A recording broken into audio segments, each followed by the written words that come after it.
எது நடந்தாலும், எதை வாழ்வில் சந்தித்தாலும், எந்த இழப்புகளை தோல்விகளை வாழ்வில் கொண்டாலும் தங்களுடைய சிந்தனையாலும், உடலாலும், மனதாலும், எண்ணத்தாலும், செயலாலும் உறுதியோடு முன்னேறக்கூடிய இறை நம்பிக்கையாளர்களை அல்லாஹ் நேசிக்கிறார்.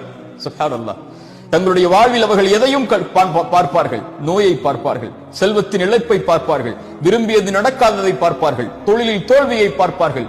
ஆனால் அவர்களுடைய வாழ்வு முழுவதும் அல்லாஹுடைய நாட்டத்தை கொண்டு மட்டும்தான் இது நடக்கிறது.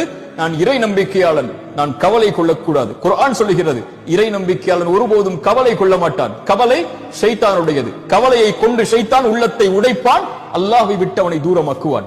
கவலை கொள்ள மாட்டான் இறை நம்பிக்கையாளன், பயம் கொள்ள மாட்டான். உலகமே அவனுக்கு எதிராக ஒன்று சேர்ந்திருந்தாலும் ஹஸ்புனல்லாஹ், அல்லாஹ் ஒருவன் போதுமானவன் என்று அவன் சொல்லுவான். கவலை கொள்ள மாட்டான், பயம் கொள்ள மாட்டான். அவனுக்கு குர்ஆன் சொல்லக்கூடிய செய்தியை மனதில் வைத்திருப்பான். கவலை கொள்ளாது, பயம் கொள்ளாது.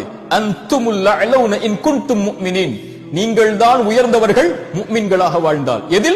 எதிலும், இந்த உலக காரியத்திலும், தொழிலிலா நீங்கள் தான் உயர்ந்தவர்கள். இறை நம்பிக்கையாளராக இருந்து அல்லாஹ் அனுமதித்த வழியில் உங்களுடைய செல்வத்தை சேகரிப்பதற்கு நீங்கள் முன்னேறினால் இந்த உலகத்தில் இருக்கக்கூடிய எல்லோர்களையும் செல்வத்திலும் நீங்கள் முந்தலாம். உங்களுடைய முயற்சியை நீங்கள் அதில் வைத்திருந்தால், முஃமின்களாக வாழ்ந்தால்.